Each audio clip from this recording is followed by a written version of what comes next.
আসসালামু আলাইকুম এভরিওয়ান, কেমন আছেন সবাই? সকালে অনেক কুয়াশা ছিল। এই কুয়াশার তুলনায় ঠান্ডা অনেক কম।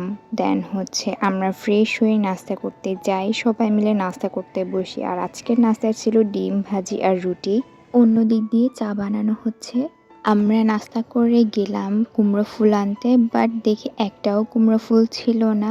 তারপর মাটির নিচ থেকে অনেক বড় একটা আলু তুলতেছিল। এটাকে কি বলে? মনে হয় মাটির নিচের আলু। ঘোরাঘুরি করতে করতে প্রায় দুপুর হয়ে যায়, তাই আবার এসে আমরা একটু চা নাস্তা খেলাম। খাওয়ার পর আমরা দুপুরের রান্নার আয়োজন করতেছি। বিরিয়ানি করার জন্য এখানে যে মুরগি ভেজে নিচ্ছে, অন্য এক চুলায় চিংড়ি মাছ ভেজে নিচ্ছে, কারণ চিংড়ি মাছ রসবোনা করবে।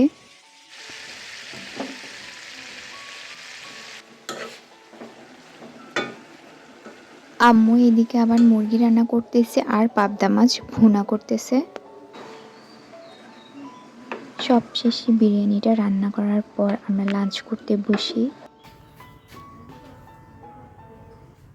বিকেলের দিকে খেলাম পান্তুয়া পিঠা, ট্যাঙ্গো এবং ক্রিম বন।